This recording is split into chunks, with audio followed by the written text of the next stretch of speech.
Yeah, somebody's. We had a couple and they were there the whole week and they were going out Okay, to. 6 o'clock. Okay, it is 6 o'clock, so I will call the May 24th or 23rd, sorry, meeting to order for the May board meeting for the Lakewood Conservancy District. So first order of business is public comment. We do ask that you approach the podium and just state your name and your district if you know it. And we ask that you limit your comments to 3 minutes. Thanks. Yep. I think I will not be surprised. Okay. Rebecca Ball, I'm with District 7, freeholder, and I live on Snug Harbor Lane at the end of the Long Causeway, the overflow lake. I can walk down to it and jump in, so yeah, it was sense. I am speaking because, and I spoke to Adam earlier this week with the dredging that has taken place. And I don't know, it's been a week or so that it's done. And we're in high water flow and we already have sedimentation above the water line. To do the DNR said there had to be 6 inches of water above the sedimentation. I don't know how this is going to be corrected. I would like to see or hear how it is going to be corrected. I have taken pictures to pass out, but there is When were they taken, if I can ask? this week. Okay. This week. In fact, this is Thursday. We took them Tuesday. Okay, I was just curious. Tuesday. Thank you. And Thank you. Yep.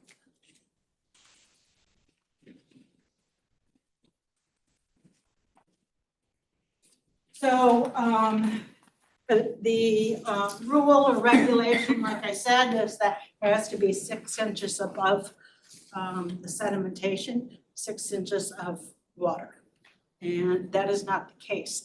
The current size of the sedimentation that is above the water is, I don't know, did you go look at it? Do you know what the square footage is? I'm thinking, you know, from the end of this table back, that much of a big space where sediment is above water.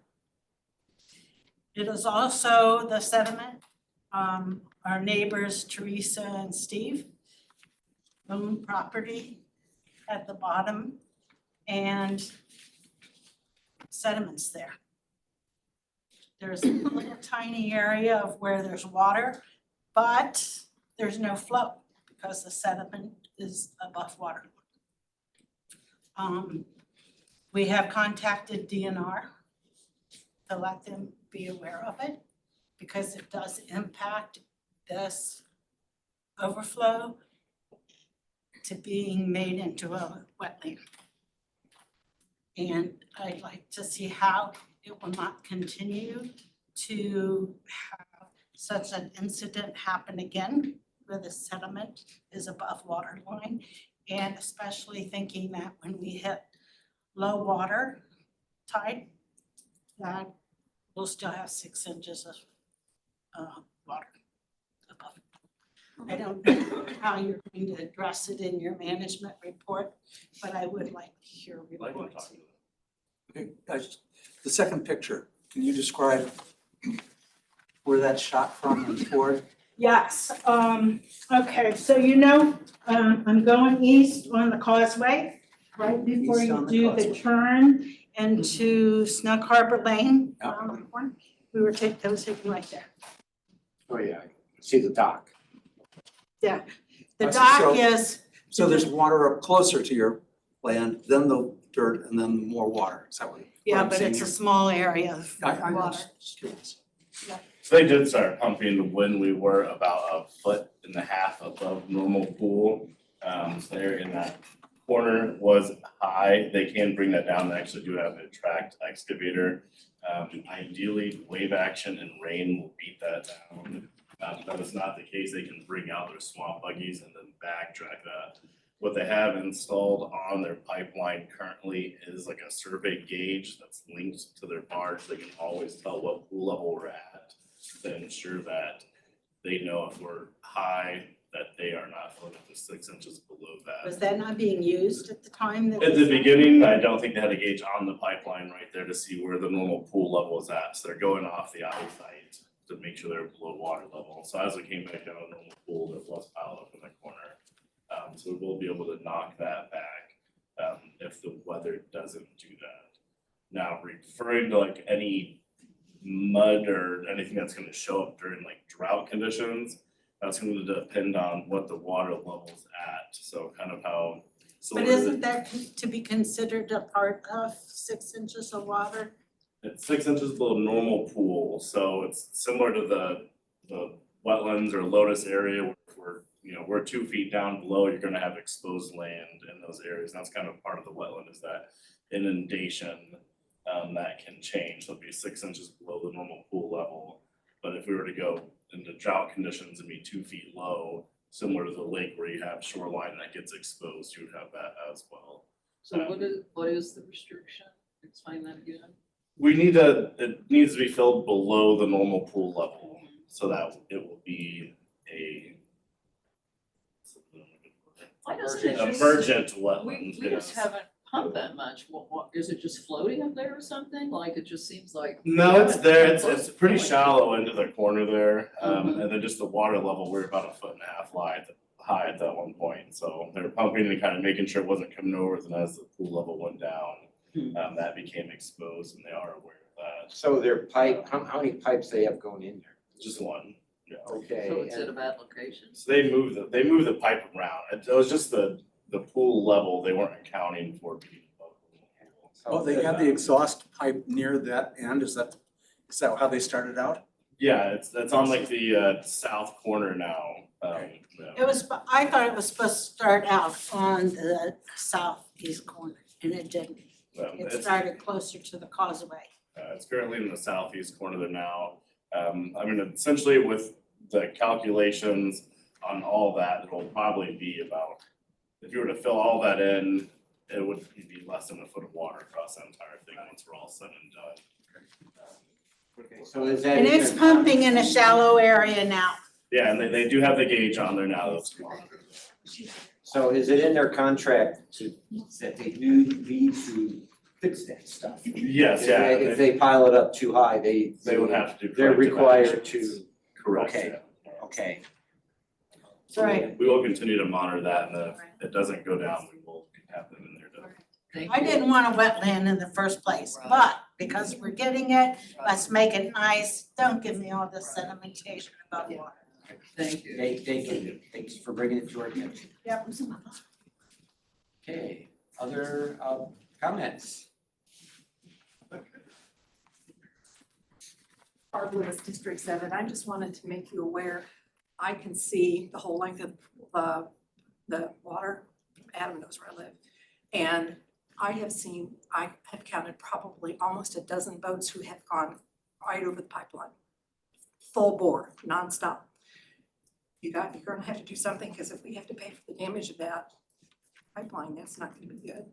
And a lot of us that are in District 7 were under the impression that your discharge was gonna be starting at the other end of that lake and leaving a pond for Rebecca and her group to have a pond of water in front of them instead of that smelly sludge that's there now. So it would be really appreciative if you could do what you originally said doing, starting from the other end and working this way. Okay, thank you. And I agree with the pipeline thing, and I was gonna bring that up when you do your update dredging. So, thank you. Just to go on that end, but we're not going there. I'm not sure I read the email close enough to know. I'm Sharon Hobson. I'm also District 7. I would like to thank the board for clearing the debris away from our seawall And Ross, a special thank you to you for all your work. Deeply appreciated. Okay, thank you.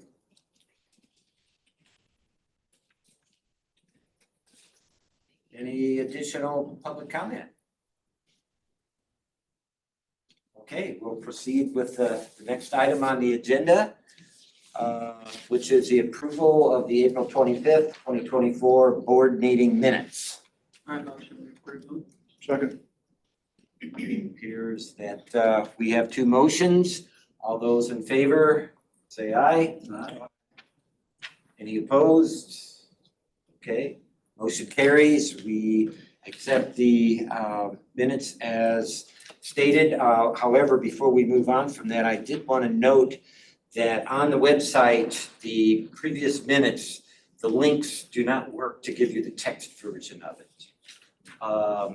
So, you know, all you got is the YouTube of the video. And so now that we have someone, maybe that could be fixed and so you don't have to look through the whole thing. Yeah, that was my fault. I uploaded them, but I didn't link the. Okay, link okay, the so they're there, they're So just not that's why linked. it doesn't say to come, it says minutes, I just didn't, yeah. Yeah, So now that I okay. realize that that's like, I have to look at that. Okay, all right, so moving on, treasurer's report. Okay. And that would be it. As of April 30th, 2024, we had 324,000 and some change in our general account. We had 878,000 in our savings, and we were down to 268,000 in our construction account. I know I just approved the first payout on that for 128,000, so we're going to be dipping into our funds as we had anticipated that we would. So overall, we have a little over $2 million in assets. Our bonds payable are sitting at $1,035,000. If you look in the equity section, the net income to date, year to date, is $5,300. Looking at just April alone, we had about $40,800 in total income, of which about $14,700 was related to the special event and $17,000 in watercraft permit. If you look at the expense side, we had $51,000 in expenses. $16,000 was insurance, close to $5,000 was event planning for the eclipse, and then, you know, most of it, like any exempt organization, is in salaries and benefits, so that totaled about $18,500. So our net loss for the month, if you will, was $10,000. Comparing it to April of the year before, you can kind of take a look at it, but we had a lot of watercraft permit income, I think, in March as well. So 37,000 versus 40,000 for this year, and close to 15 though was special events, which was related to our eclipse event. So that was good. So overall, I think it's not worth it to compare to budget at this point, to the annual budget. We're not even in season yet, but again, year to date, $5,300 in net income. Are there any questions, concerns? Okay, hearing none. Move on and ask for approval of the claims, and those total, I'm getting there, $43,618.28. We had about $5,100 on various things that are on our charge card, which is for direct billing, like SCI, REMC, Comcast, a few of those things. We paid out a couple $1,000s for playground mulch. We did have some shelter house electrical work done that Adam and I talked about briefly, and that was about $2,500 worth. And then we did have legal expenses, having our attorney look into and draft an opinion on our election process last year. That cost us almost $1,500. So total of $33,142 plus our payroll, net pay of $10,476. I ask for approval of claims, or are there any So moved. questions? Thank you. Do you have a second? Thank you. Okay, We have a motion and a second. All those in favor, state aye. Aye. Any opposed? Motion carries again. Okay. We are moving along. Thank you, Deb. So managers report, Adam. All right, first we have a dock proposal from Monica Mitchell. I actually brought this up at another meeting and we had a dock proposed in a location up here by the Mouse. Realized that wasn't kind of optimal and there wasn't very good access there. So the actual dock location that we have went out and met on the ground and spotted is this location in green. This is behind the porthole in the Bloomington Yacht Club. The property is right here, so there's direct access to this area on the city of Bloomington property for the dock in that area. Went out and measured it and I don't think there's gonna be any issues with fitment or crowding there. We actually had Tim Roth and the property owners meet us on site so we could discuss like optimal designs to make sure we're not crowding or anything there. So that's someone that doesn't have a dock now that lives in, They currently have another dock, Yeah, so but they have two properties, so they are entitled. so to- it's one dock per property. correct, yeah. Right. Correct, yeah. So, And is there parking available there? Cause I know that's one thing you're Yes, concerned the about. parking's available at their house, and they said they're planning on developing that other property as well. So there is parking at their actual driveway here, and then they walk through the grass and like the portable trail right there. So the neighbors are fine with it. Is that the Yeah. porthole dock just to the left? Correct, yeah, here's the portal dock. It's already a public path. yeah, so there is a public Right. little road or whatever. So they just walk through their backyard, so there's no congestion issues with parking at all. So I don't have an issue after meeting with that. I'm very happy with the new location compared to the other one that we had with potential issues. I'm very happy it's not in my district again. Yeah, that's, My freeholders don't like that. So I don't have any issues with that, and let's make a I'm in motion favor. to approve the, In favor? gonna make a motion to. So yes, do we have a motion? Do we have to have a motion? I Yeah, thought we for left the, it under up to that you. one, we Okay. do, for anything that's not. Can I part make of the one. motion? Yeah, you can make the Okay. motion. Anything that's Make not a motion, this be approved, Second. okay? You don't need a motion if it's a priority one, so if Oh, this it's is probably, I if see. it's a house that is That's right on adjacent the to the water. property with a home that's already built, then I can go with that as long as I talk with the director. Anything besides that needs a motion. Now, will that involve a sublease with City of Bloomington then? Yes, Yeah, okay. that's- yeah, correct. Yeah, so then they have two subleases, so you pay twice. Can you sublet those subleases? No. No, you're not. Okay, so we have a motion and a second. All those in favor of approval of this sublease, signify by saying aye. Aye. Any opposed? Motion carries. Okay, All right, next we have our May 23rd dredging update. So we're gonna go through the dredge getting on the water, where we are at now. Seems like we've been working with them a lot, but it just arrived at the beginning of May. So this is the actual barge, the Elcott dredge, which is a brand new barge. This is when they were cutting that peninsula area on the north side of Bean Blossom Creek that we couldn't get to with the equipment last year. These homes are the east side of Ellis Point, so it kind of shows how far over they were able to get there. They finished that area yesterday, that point, so now they're moving forward into what was on the maps, like the kind of northern part of the two area. So they have completed that and they are more moving north.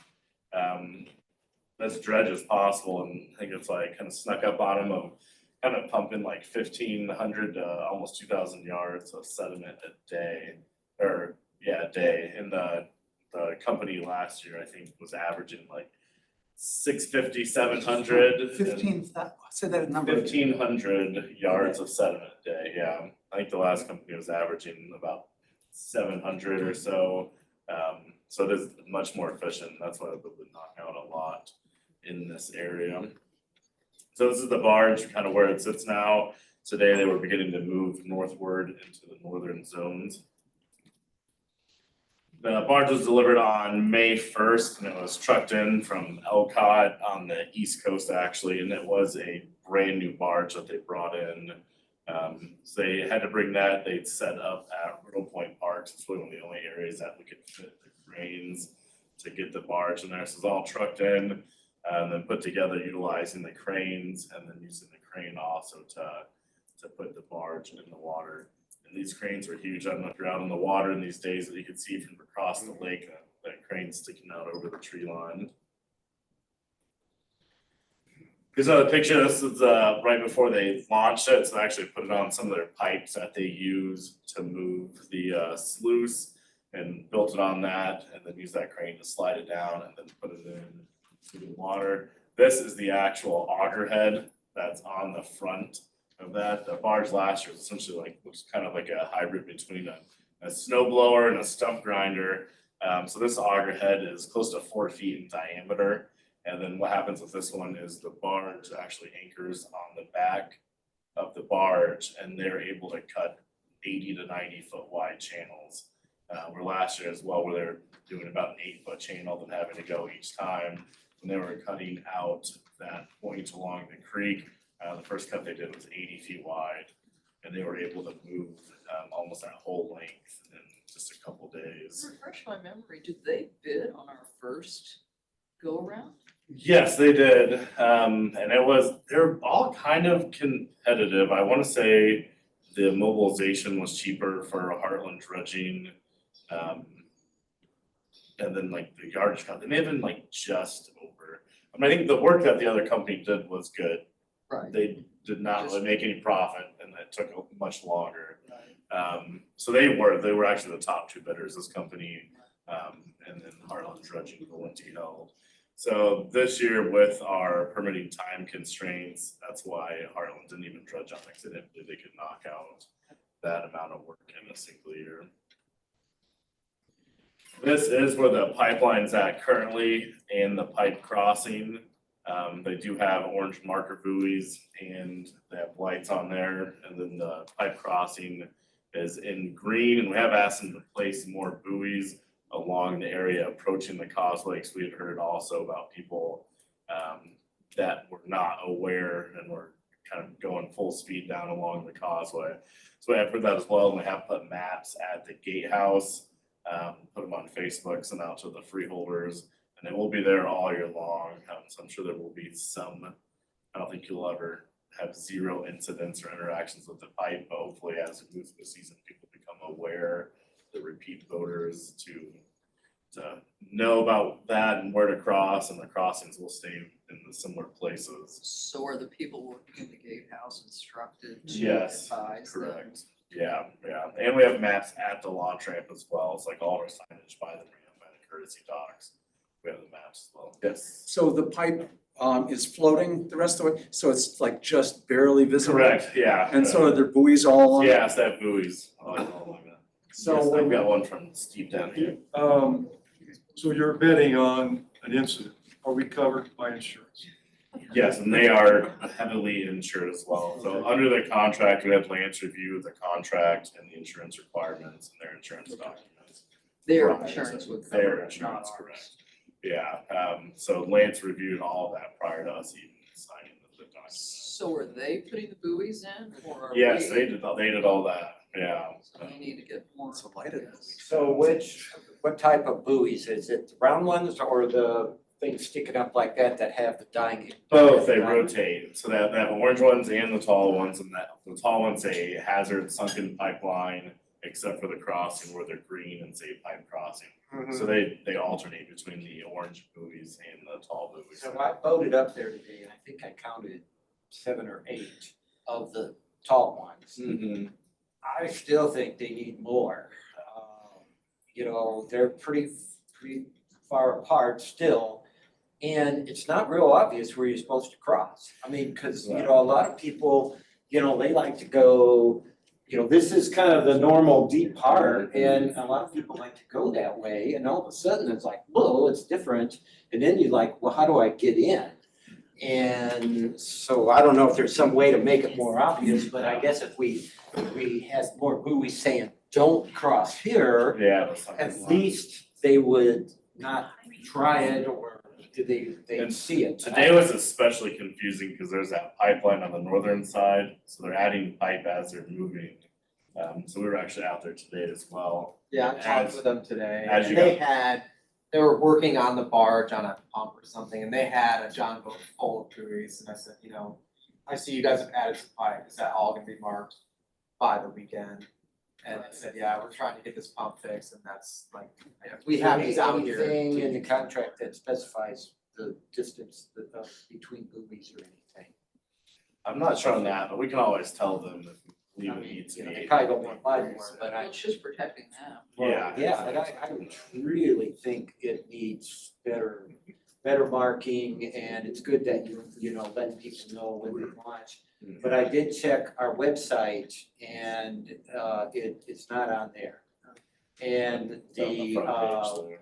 the closure for the rowing meet is still on there, which is old news, so that could be replaced with Yeah, we can put this that on warning. the front page. and then people would, people would know, like, oh, okay, I gotta go around to the north side of this because to get through. Yeah, What- definitely what's- something. What's the liquid that's being put in the overflow lake that says That is a danger? polymer. We use that on the other one too, so essentially it helps the sediment clump together and settle out faster. So that's to help it settle out faster and more routinely, so they can monitor more where it's gonna be at, so. That is something that was used also on the other pond. Like a non-reactive, it's not a toxic chemical, it essentially magnetizes the little particles that come together and settle out faster. Is it connected to the hose that's? Yes, it moving is. along? Yeah, so they inject it into the hose based on their flow rate of sediment there, so it We goes into used that it hose. in the overflow, Correct, in yeah. the basin thing. So it goes into that hose and then mixes with everything as it goes in there. Similar to a product used in like wastewater treatment plants to settle out waste and those. Are they able to pump at full power? Or do they have to throttle it back a bit because of the overflow the road? I think they've been going pretty good, the outflow pipe is. Like, the outflow pipe is larger than the inflow pipe, but there has been decent flow, at that outflow pipe. And then, so this is where they actually have that flocculant, and we started using that, they were actually very quick to get corrected when they were first starting to pump in there, and it was coming in very fast. We definitely expected that water throughout there to turn brown to get the sediment before it settles out. But I actually did notice there was a little bit of more turbidity than I would have liked coming out the outflow pipe. Yeah, I saw that. So as soon as I notified them of that, they shut down operations. They installed an additional silt fence, so there's 2 silt fences on the inside, 1 on the outside, and then put an additional silt fence across the entire area right there. Now, this is between when they shut down and started operating again, so as we have more flow through there, this area will clear out and settle, and we'll start to see that kind of difference in the water quality there. Where, on that, can you point out where Rebecca's pictures are, like where is that sediment settling? Right here. Okay, Yeah. thank you. Is there any way we can get filter things up there so that sediment doesn't do any more damage?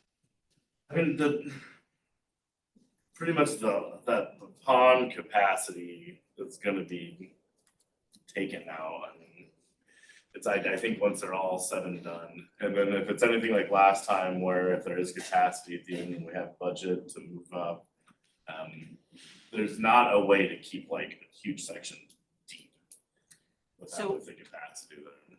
So we'll lose a deep area by our place. We'll have to see, I can't, yeah, I don't think the whole thing will be a wetland as in the permitting. So those, the pipe, big, not this private pipe, but the pipe that goes between those, like, is it all like closed off now, or? No, I mean, no, so it's still allowed, like lets water pass through in and out. So the pipe on this western end, which is the outflow, Right. that's fully open, and then there's still void space in the other pipe. So when we have our water fluctuations, the water can still go in. And that was kind of why there's that initial, when they didn't realize they weren't at normal pool, because that water can still flow in and out from there, so. Eventually, it's it gonna won't be change. all filled up. No, the water level will stay at normal pool. And then, But I mean, the pipe water is coming into the Lake Lemon main body. mhm. That'll always be open, because that's set at normal pool, so the sediment levels will be below Okay, that. So we okay, do have to yeah, make sure the alright. water can flow in and out, so Gotcha. we're not impacting any type of the flood areas. Thank you. So they have been really reactive with corrective measures as soon as we pointed our concerns out to them, which was nice to see. So yeah, they're moving now. I wanna say they moved a little over 10,000 yards on that initial point right there. They'll be continuing to dredge. They work 6 days a week too, right? They're working 7 days a week. They work from their end to 6 p.m. every day. I hear them on Saturdays, I've heard them on Sunday. Yeah. Sunday, trust me. Sunday. I guess you Sunday guys would morning. know.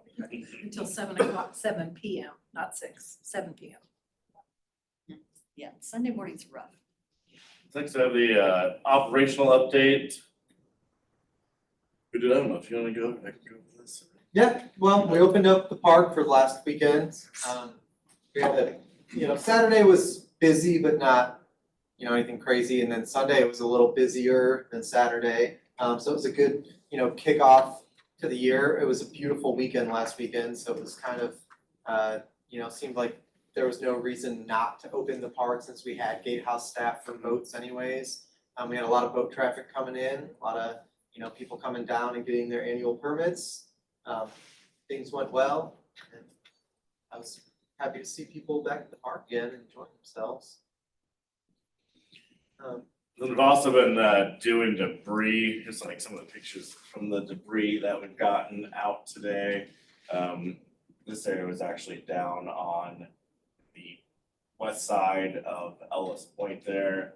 So this monster log, we've probably pulled out, I'd say at least 4 or 5 70-foot plus full trees, or out there having to cut them down into sections to get there.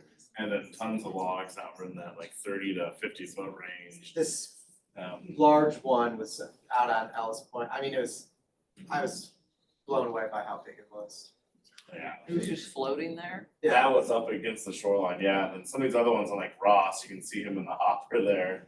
I mean, these logs are massive, I've never seen this much debris come in. So I don't know if it's from, we've had so much rain this springtime, last year was like pretty dry in the spring. And then everything was spreading out a little bit more across the lake. I feel like in the past, as soon as it would hit that east bay and run into the shallow areas and kind of turn towards the causeway, the wind would blow right into that corner. So with the deeper water there, there's a lot more flow that's coming out further.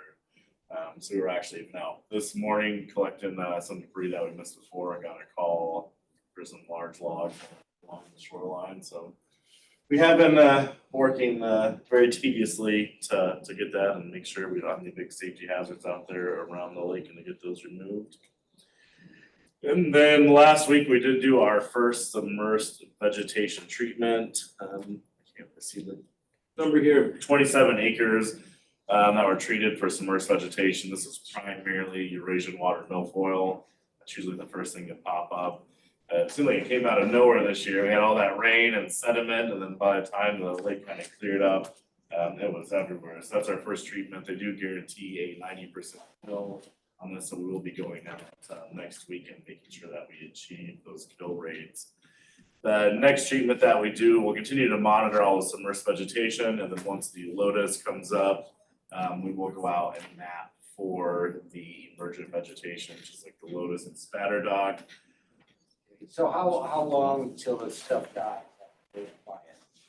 Usually about 2 weeks or so. Usually within 2 weeks, you'll see like the leaves start falling off and it gets kind of stringy, and then we'll kind of start settling down. Okay.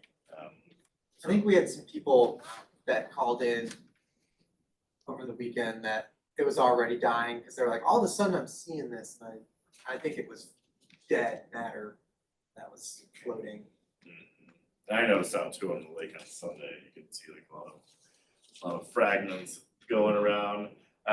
We should see after the dredging though, a decrease in the cost for the emergent, because that Lotus really only grows in less than about a foot, definitely less than 2 feet of water. So cutting all that to that 5 or 6 foot mark should prevent that growing out and encroaching into the lake. So we really should see kind of that maintenance line self-holding after that, and we should see some cost savings there. And we generally will spend, that's on average anymore, $35,000 to $40,000 on vegetation treatment. That's about half and half between submersed and the emergent, so we should start seeing some decent savings there. That's all I have for the manager's update, unless there's any questions on that stuff. There was a couple questions from some of the freeholders in my district, which we've kind of talked about before. One was, are we gonna do anything about the snail collection and the kind of ruining the riprap around Riddle Point? We're gonna be more aggressive about kind of shutting that down or whatever. The other was regarding the boat lift graveyard on the, I guess, north side of the lake there. And whether that is just kind of gonna, Up kind of in our district. Yeah. yeah, Well, and I've gotten a lot of complaints about that too, and you and I have talked about that a couple years ago, and now I've got pictures and people are pretty upset, it just it's looks like escalating. trash. Yeah, it's escalating more and more in my district. People are just like, Why it's is just, it there? yeah, why is this here? Yeah, I've talked with the marina, so I think a lot of that was that pop stock and lift that left stuff there, and then the marinas was to take those over and they didn't. So I have asked the marina to give me like which lifts do you have? Who has that property Yes, leased? yeah. That's our property. That's the city property. Right, but somebody has a lease on it, right? Where those were, that's where they used to set them in the winter time, and then they'd put it back in the summertime. And then a couple of them just didn't get put back in. But are there residences there where But doesn't someone somebody has have a sublease on that property? Like there are docks right there and then those lifts are right there. Yeah, too. so to the north would be where the sublease docks are, and those lifts are to the south where there's not subleases right These there. pop stocks, are they gone now? Yes. And yeah. so he just left debris behind, is what you're saying? Yeah, essentially, so really all we can do is if the marina doesn't take them, Unclaimed property, if just, yeah, honestly. I just think we should scrap haul them 'em. off, get the Yeah. scrap. Sell them as scrap metal, they're all aluminum, right? Yeah, Because I it agree just with looks that. awful. It does, and I've noticed that too this year, it seems like, But especially doesn't, now that they're aging. doesn't Roger Edwards have some stuff down there? And. That's where he maybe used to art put the too. docks there. The what? Maybe art, is some of that stuff art stuff? I don't know about We that. need to look into that. Yeah, We can well, follow up on it, but I'll send out an email and have them tell me, I can do that, I'll ask both Pops and Docs and the Marina and kind of give them the next Friday to tell me which ones will be placed immediately. And the rest we can go and just grab them. if you can It get. is abandoned property at this point. Can you get through there though? Cause isn't there like a cable with a lock on it? No, well, those docks are there on the shoreline, so we'll just pull up in March and grab them. But is Cable's that not our gonna- property? Like, that's what I'm like, who has the right to lock it off? We don't allow the locks anymore, so there's two There is a cables, lock there's there two, now. there's one lock on the one that's closest to North Shore Drive. Uh-huh, And that is for the fire entrance for their dry hydrants there. So the fire department keeps that locked off. The other cable that's there, we don't allow them to put a lock on anymore, because we kept getting calls about Joe Blow taking the lock and throwing it, and I just got sick of it, and I said, there's no reason to have this lock when it's an access for somebody's property, so we do well, not allow you need to locks. look at that and see if that's really the lock at the fireplace, for the fire. I can come out there with you tomorrow or something, but it's, when we talked about it before, there was an issue, I think, where you said, well, we don't really have a homeowners association like some of these other districts do. You know, I mean, even when you come around, not Shovel Creek, but when you come around before you get to the marina, I mean, it's just awful. You know, as you're going up onto 45, I guess, you know, I mean, there's just like trash all On the roadside. What can you do? It's just, so we've got all these beautiful homes and it just seems like we ought to have some ability to make people clean that Yeah, on the roadside there, up. we can, Have a I know volunteer. the cars are all that you're talking about there. Yeah, that old motel, that was there years ago. Yeah. Also regarding the snailers, we have been working on signage in Burmese, or we have in like the IU Burmese area create to put on the docks, because they speak zero English. So we have gone down and tried to like say, hey, stop pulling the riprap. So recently when I've been seeing them, they're further out in the water. And then me and Ross are actually going to go out, because I noticed that when we're out doing debris, we are gonna go out in a small barge and we can pull all that back up to there. So I think hopefully between pulling it back up and then getting signage, we can prevent that from happening. Snail line through, I don't know. Yeah, like, I hate the snails, I don't mind when they're out in the water, but that's what I noticed last year towards the end of the year, when I started noticing, they were just like they kept pulling it down and pulling it down. I mean, I think they're doing purpose, I think they're actually creating an environment for them to propagate. What What are you talking about? Yeah, they're putting it out in the Snails. water. Snails, big snails. Yeah, but where and what's going At on? the park, we get large amounts of people that come to the park to pick the snails out of the water for cuisine as cargo. That's my mouth hanging open. It's not an insignificant number. I mean, go by the park on any weekend and you will see a dozen to Oh, some of 4 dozen people along you the can shore get them out of the bottom of the lake, yeah, they're Yeah. nasty. picking them up. And I hadn't even thought about that creating more habitat. Yeah, that's, I mean, I think it's purposeful, they're taking that and they're putting it out so that they've got an area. I had never to thought about harvest that. They're creating like a little aquaculture Yes, area there. exactly. So do they need like a fishing license for those? No, they're not like protected or permitted or, that's why I never really thought about that, but last year was when I first started to notice like the exposed areas along the shore. How much they're pulling. I mean, I noticed last year too, there are some areas where like the riprap used to be more gentle and now it just like drops off because they've been pulling it out. So me and Ross will be out on slow weekdays over the next couple weeks, placing that back. So we have noticed that and then we're working on signage as well. You list like a local CrossFit to come and throw that all Just, back. Just pick 'em up. Yeah, you gotta think outside the box, you know? Okay, is that it for the operational update then? Okay, any new business or correspondence for future agendas, items, anything? Our next meeting is at Youth Shelter, right? Yep, Saturday, June 22nd. Do we have a time on that? 10 a.m. And then that then, is the annual picnic as Right. well, so we were debating whether we would have, last year we did like Jimmy John's. Prior to that, we had like barbecue food trucks out, where people just had to go buy their own food. It's the food trucks, I didn't know if people had a feeling that whether we wanted to kind of do like a lower cost catering thing or get a food truck again out there. I think it does seem nice to provide the food for the meeting.